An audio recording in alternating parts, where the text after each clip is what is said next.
On February 22, 1977, 18-year-old Kevin Baker, fed up with his Clinton, New Jersey home and high school life, abandoned them both to hitchhike across the country to California. By March 8th, Baker had made his way to New Mexico, where he met 47-year-old truck driver Charles Thompson from South Dakota. Thompson was on his way to start a new life in Arizona. He spotted Baker hitchhiking and gave the young man a ride. After a day of driving, the two men decided to spend the night at a Tularosa, New Mexico motel before starting in the morning. But morning would never come for Mr. Thompson. Sometime that March night, Kevin Baker would brutally murder Charles Thompson, bashing him 10 times in the head with the 14-inch metal rod he carried with him for protection. After 6 days of hiding out in the desert, Baker was spotted by farmhands who fed him and gave him a place to sleep before calling the police. In custody, Baker gave the police a full confession, which he began by telling them he wasn't a violent person by nature.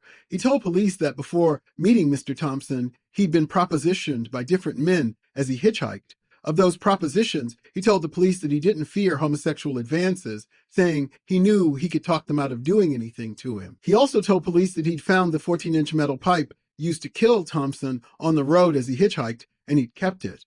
In October of 1977, as Baker was evaluated by 3 psychiatrists, his lawyer armed himself with as much information about Mr. Thompson's prior sexual contact and sexual tendencies, meaning homosexuality, as he could find. With this, the murder trial of Kevin Baker was ready to go forward. The state, having charged the 18-year-old with intentional homicide, told the jury in their opening remarks that Baker targeted Thompson for robbery and agreed to stay in the motel overnight to rob him. They asserted that Baker waited for Thompson to fall asleep and attacked and killed him, stealing Thompson's car. In their opening remarks, Baker's defense argued several things, starting with the claim that the state couldn't prove premeditation, which was the standard for first or second-degree murder in this case. They claimed that Baker was suffering from a mental illness at the time of the murder and was not responsible for his actions. Finally, they claimed that Baker was suffering from homosexual panic, fueled by fear and rage. On the second day of the 6-day trial, Kevin Baker took the stand. The slight 5'8", 18-year-old, who newspapers described as quiet and withdrawn as he sat through the trial, was unflinching in his testimony as to the events of that evening.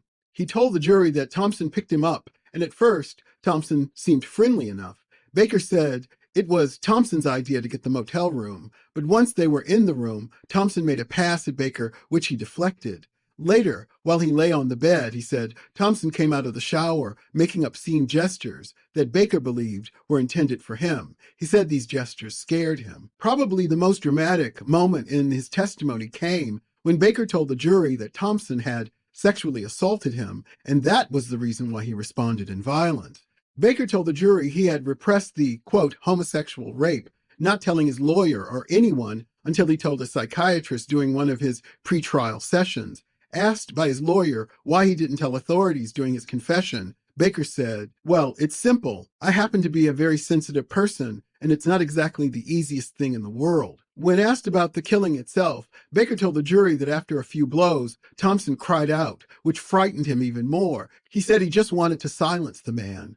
When Mr. Thompson was dead, Baker said all he could think of was getting away. He fled in Thompson's car. Baker said at some stage he was chased by the police for speeding, but he managed to avoid being stopped. Baker abandoned Thompson's car about 150 miles away on a dusty road. Later, police would testify that they found a blood-stained pipe in the car. Baker told the jury that he wandered in the desert for 6 days until he was spotted by ranch hands who took him in and fed him. They called the police and took Baker into custody on March 14, 1977. Rounding out the days of testimony, 2 of the 3 psychiatrists told the jury they had spent 6 hours examining Baker. When one of them was asked what their diagnosis was, they told the court that Baker had a personality disorder with a tendency towards depression and explosive anger, concluding that the young man was suffering from homosexual panic at the time of the murder. Addressing the homosexual panic theory, one of the psychiatrists said that Baker, quote, without realizing it, seemed to seek out homosexual companionship. When asked why Baker, with no previous history of violence, would have struck the victim so many times, the psychiatrist said, quote, dealing with his own feelings, punishing the sexuality he had inside of himself by trying to beat it out of Thompson. When asked by Baker's lawyer what would happen if Baker were set free of the charges against him, the psychiatrist said, if Kevin were set free in society today, he could, under similar circumstances, do the same thing. But he is treatable. He could be placed in a hospital under psychiatric care and treated until his problems are worked out.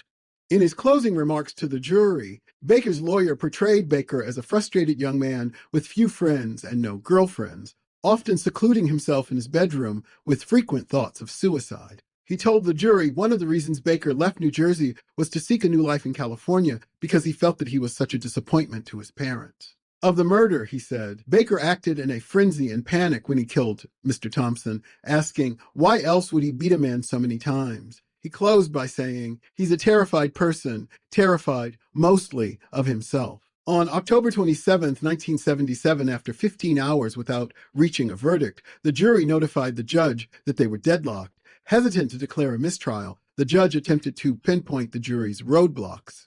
He directed the jury to review the key testimony given by the two psychiatrists and to vote on whether Baker was guilty of first or second-degree murder or voluntary manslaughter. The next day, on October 28th, the jury unanimously concluded that Kevin Baker did not premeditate the murder of Charles Thompson and therefore was not guilty of first or second-degree murder. After further deliberation, the foreman announced that the jury was deadlocked on a voluntary manslaughter charge. The judge released the jury saying, "You gave it your best shot, you stayed with your convictions." After the verdict, Baker, accompanied by his parents, was taken to a psychiatric hospital in Albuquerque, New Mexico, with a ward for violent patients. Newspaper reports said Baker would undergo further psychiatric treatment in that ward until a decision was made to retry him. Though the trial was heavily covered in most New Mexico newspapers, I could find no reference to a retrial of Kevin Baker. If this trial followed most trials in the 1970s, Baker would have been offered a plea deal, most likely involving confinement in a psychiatric facility until he was deemed healthy enough for release. This case has many interesting aspects to me, starting with the homosexual panic rationale. It doesn't seem to have been very effective here. But then again, maybe it was, because Baker wasn't found guilty of first or second-degree murder. Or perhaps the events that occurred right up to the murder painted such a clear picture for the jury of a troubled high school student who one day was listening to records at a friend's house, and then without notice, he leaves his home and his school for California with only $2 in his pocket. He then, without any history of violence, brutally beats a man more than twice his age to death. As happens so often in cases like these, understandably, I couldn't find any pictures of Charles Eugene Thompson. His presence seems to have been muted in the press as a way of shielding him from the accusation of being a homosexual predator. What I could find about Mr. Thompson was that he was born in Indiana and that he left behind his mother, father, 2 brothers, a daughter, and a grandchild. I offer this in loving memory of Charles Thompson and the new life he never got to achieve. Thanks for joining me. Please subscribe to the channel.